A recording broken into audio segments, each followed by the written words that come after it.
Guys welcome back to our channel Pinky dot Tanmoy. কেমন আছো তোমরা সবাই? আশা করছি সবাই খুব ভালো আছো, আমিও খুব ভালো আছি। চলে এসেছি নতুন ব্লগ নিয়ে। তো সকাল থেকে ভিডিওটা আরম্ভ করতেই পারিনি কারণ এতটাই আলসেমিতে তুলেছিল। তো সকালে ব্রেকফাস্ট করেছি আজকে আমি মালপোয়া, চাটাও খাইনি আজকে, চাটা স্কিপ করে দিয়েছি। আর দিদি এখন মামামকে ড্রেস পরি রেডি করে দিচ্ছে, তোমাদেরকে দেখাচ্ছি। মামাম আজকে হেয়ার ওয়াশ করলো। ওরা আজকে মানে সপ্তাহে একদিন ওকে শ্যাম্পু আর বডি ওয়াশ করানো হয়, কারণ বেশি তো করানো বাচ্চাদের ঠিক নয়, স্কিন ড্যামেজ হয়ে যায়। তবুও আমরা 7 দিন না, অনেক সময় 10 দিন পরেও করি, যেহেতু বাচ্চা মানুষ, কোনো ব্যাপার না। আর মা এখন রান্নাবান্না করে গেল স্নান করতে। তো আজকে ব্লগটা এখান থেকে আরম্ভ করছি, আশা করছি ব্লগটা খুব ভালো লাগবে তোমাদের। তো চলো দেখতে থাকো আর সাথে থাকো। দেখো এই যে মামামকে দিদি হচ্ছে রেডি করিয়ে দিচ্ছে, স্নান করিয়ে। এই যে কান্না করছো কেন?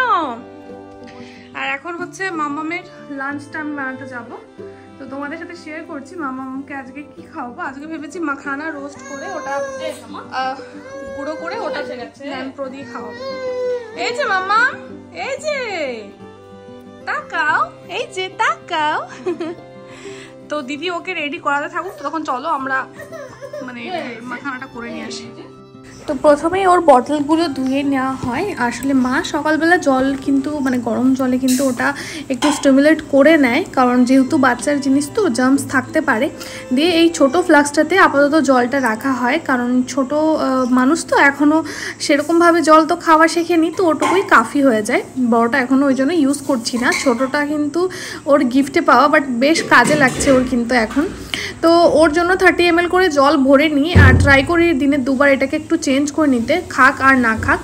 তো এখন এই যে ঢাকনটা দিয়ে দিলাম, আর এখন কিন্তু ওর আমি লাঞ্চটা বানাবো। তোমাদের সাথে কিন্তু আমি একদিন শেয়ার করব যে ওকে সারা দিন আমি কিভাবে কি খাওয়াচ্ছি না খাওয়াচ্ছি। আর তোমরা অনেকে কিন্তু স্যারেলাকের রেসিপি চেয়েছো, তো নেক্সট টাইম যখন বানাবো তখন অবশ্যই তোমাদের সাথে শেয়ার করে দেবো। আসলে ডাল, চাল, মাখানা, ড্রাই ফ্রুটস, এছাড়াও তোমরা ইচ্ছা মতন ইনগ্রেডিয়েন্টস অ্যাড করতে পারো। আমি ওর ভেতরে কিন্তু আরও কিছু জিনিস অ্যাড করেছিলাম, তোমরা দেখেছো হয়তো, যে সাবুদানাও অ্যাড করেছিলাম আমি, আর ওটসও অ্যাড করেছিলাম। আর এগুলো দিয়ে কিন্তু খুব হেলদি একটা স্যালাড বানানো যায়। গরম জলে অ্যাড করে ন্যানপ্রো দিতে পারো তোমরা, এভাবে খাওয়ালে কিন্তু বেবির জন্য অনেক হেলদি আর সুগার ফ্রি। তো তোমাদেরকে নেক্সট টাইম করলে অবশ্যই দেখাবো। আর তাছাড়া তো মুখে বলে দিলাম। আর এখানে দেখতেই পারছো মাখানাটা হালকা রোস্ট করে নিয়েছি। এখানে তোমরা বাটার দিয়েও কিন্তু রোস্ট করতে পারো, কিন্তু আমি বাটার দিইনি, যেহেতু এখন প্রথম খাওয়াচ্ছি, তো তাই এখনও ওকে ওর সেভাবে খুব হার্ডভাবে দেবো না। তো এই যে এখন গুঁড়ো করে নেওয়ার পরে আমি রান্না করে নিচ্ছি, বাট আমার উচিত ছিল রান্না করে নিয়ে গুঁড়ো করাটা, তাহলে আরও বেশি ভালো পিউরিটা হয়ে যেত। তো তারপরে দেখো এই যে রান্নাটা হয়ে গেছে, এটা কিন্তু আমি ন্যানপ্রো দিয়েই মামামকে খেতে দেবো। তো তারপরে যখন দেখলাম যে একটু দানা দানা ছিল, তো তারপরে কিন্তু আমি ওটাকে মিক্সিতে দিয়েছিলাম, যাতে ভালো করে মিক্স হয়ে যায়, যাতে ওর খেতে সুবিধে হয়। এখনও তো ছোটো মানুষ, অত সহজে ওরা যেহেতু ঢোক গিলতে পারে না, তাই একটু পাতলা খাবার হলে কনসিস্টেন্সিটা ওদের কিন্তু সুবিধে হয়। তো এখানে এই যে ন্যানপ্রোটা দিয়ে নিলাম, আর এভাবে কিন্তু ওকে খাওয়াবো। বাচ্চাকে খাওয়ানোর আগে সবসময় মনে রাখতে হবে যে ওকে খাবার কিন্তু খাওয়া শেখাতে হবে, খাওয়াতে হবে না। যদি তোমরা মাইন্ডে সেট করে নিয়ে বসো যে আমি যতটুকু খাবার নিয়ে যাচ্ছি ততটাই আমার বাচ্চা খাবে, কিংবা এর হাফটা খাবে, বা হাফটা না খাক, 3%-এর 1 ভাগ তো খাবে অন্তত, এটা কিন্তু ভাবলে হবে না। একটা কথা সবসময় মাথায় রাখতে হবে, বাচ্চার কিন্তু এখন খাবার শেখার টাইম, খাওয়ার টাইম না। সো আমি যতটা কোয়ান্টিটি বানাই না কেন, আমি চেষ্টা করি ওকে ওর ইচ্ছে মতন ও কতবার নিচ্ছে, কতবার মুখ খুলছে সেটুকু দেওয়ার, যাতে ওকে ফোর্সফুলি আমি না খাওয়াই। তাহলে ওর কিন্তু একটা ভালো ফুডের সাথে কানেকশান তৈরি হবে, যেটা কি খুবই দরকার। কারণ আমাদের চেষ্টা করতে হবে সবসময় বাচ্চাকে খাবারের সাথে হ্যাবিট করাতে, খাওয়ানো শেখাতে। আমাদের কিন্তু এই জন্য বাচ্চাকে ফোর্স করা উচিত নয় খাওয়ানোর সময়, ওদের ইচ্ছা মতনই খাওয়ানো উচিত। কারণ বাচ্চাকে কিন্তু আমাদের আস্তে আস্তে আমাদের খাবার টেবিলে শিফট করতে হবে, নাকি আমরা ওর টেবিলে শিফট হব। এই জন্য কখনোই ভাববে না যে আমার বাচ্চা খাচ্ছে না, কি কম খাচ্ছে কি বেশি খাচ্ছে, এমনটা কিন্তু ভাবলে চলবে না। তোমাদের কিন্তু সবসময় এটা ধৈর্য ধরেই করতে হবে। বাচ্চা কখনো 2 চামচ খাবে, তো কখনো 4 চামচ খাবে, তো কখনো হয়তো 1 চামচও খাবে না। তো এখন দেখতেই পারছো মামামের সাথে তোমাদের দাদাভাই শুয়ে রয়েছে, আর মামাম তো খেলায় ব্যস্ত এখন, যেহেতু ও অনেকটা বেশি কনসেন্ট্রেট করতে পারে কোনো একটা জিনিস নিয়ে, তো কিছু একটা পেলে ও সেটাকে খুঁটিয়ে খুঁটিয়ে মানে দেখতেই থাকে, মানে যতক্ষণ ধরে বুঝতে না পারে যে ওটাকে নিয়ে ও কিছু করতে পারবে কি না। তো এখন দেখতেই পারছো সন্ধ্যাবেলায় চা খাচ্ছি, তোমার দাদাভাই ঘুমোচ্ছে, ওই জন্য আর ওকে তুললাম না, কারণ একটু ঘুমিয়ে নিক, আমরা ততক্ষণ চা খেয়ে নিচ্ছি, ওর চাটাও পরে গরম করে দেওয়া হবে, খেয়ে নেবে। আর মামাম যতটা শান্তভাবে কোলে বসে রয়েছে, ও কিন্তু ততটা শান্তভাবে এখন থাকে না, চা দেখলে মানে এক থাবাতে মানে ফেলে দেবে সেরকম একটা ব্যাপার। কিন্তু ওকে ভীষণই মানে কেয়ারফুলি এখন রাখা হয়, যেহেতু ও ভীষণ ছুটতে থাকে এখন, মানে খাটের এদিক থেকে ওদিক সেকেন্ডের মধ্যে চলে যাবে, সেকেন্ডের মধ্যে কোনো একটা জিনিস ধরে ফেলবে। আর মুখে দেওয়া জিনিসটা এখনও শুরু করেনি, কিন্তু আমার মনে হয় কিছুদিনের মধ্যেও মুখেও দিবে, কারণ কি চেষ্টা করে এখন মুখে দেওয়ার জন্য।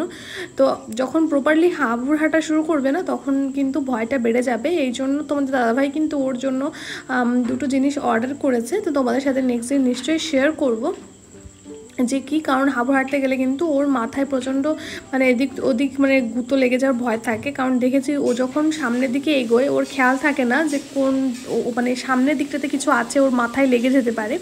তো এখন দেখো ও কি করছে, ওর পাপার ল্যাপটপ নিয়ে ও এখন কাজ করবে কিবোর্ড নিয়ে।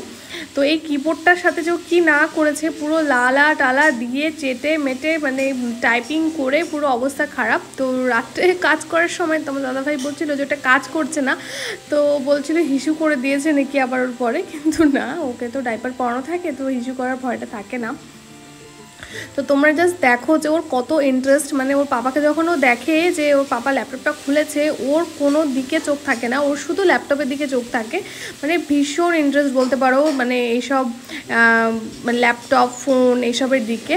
তো এই জন্য আমাদের বেশি ভয় লাগে, আমরা এইসব জিনিস আরও ওর থেকে দূরে রাখি, মানে ভিডিও করে আমি ফোনটা জাস্ট সরিয়ে রাখতে পারলে বাঁচি, ওর সামনে ফোন নিয়ে ঘাটা মানে ও পুরোপুরি সব দিক থেকে মানে ওর মাইন্ডটাকে সরিয়ে ও পুরোপুরি ফোনের দিকে না তো ল্যাপটপের দিকে ওর মাইন্ডটাকে রেখে দেবে। তোমরাই দেখো যে ও কি করছে।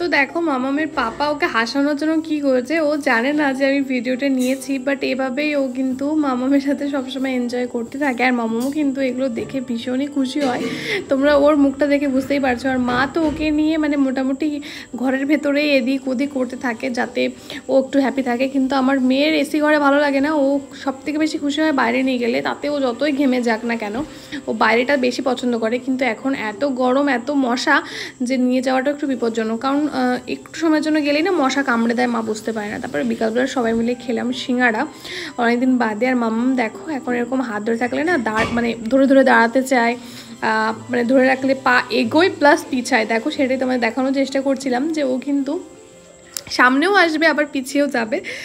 এরকমটা সব বাচ্চারাই করে কিনা আমার জানা নেই, তবে এই জিনিসটা বেশ ইন্টারেস্টিং লেগেছে আমার যে ও সামনে এগোচ্ছেও আবার পিছোচ্ছেও। তো তারপরে দেখো তোমার দাদাভাই নিয়ে এসেছিলো ওই আমার যেটা বললাম না আমার স্টোনগুলো যেগুলো আমি আংটি হিসেবে পরতাম সেটা ব্রেসলেট করেছিলাম, তো তারপরে আবার সেটা বাজু করতে দিয়েছিলাম।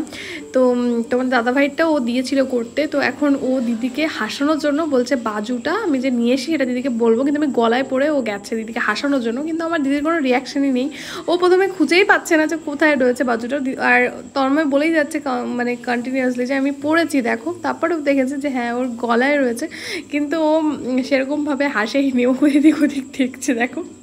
তো আমি বললাম যে আমি লুকিয়ে ভিডিও করছি যে তোকে তুই কেমন রিয়াকশান দিস দেখার জন্য, কিন্তু তুই সেরকম একটা রিয়াকশানই দিলি না, তাই তোমার দাদাকে বলছি তোমার দিদির কোনো রিয়াকশান নেই।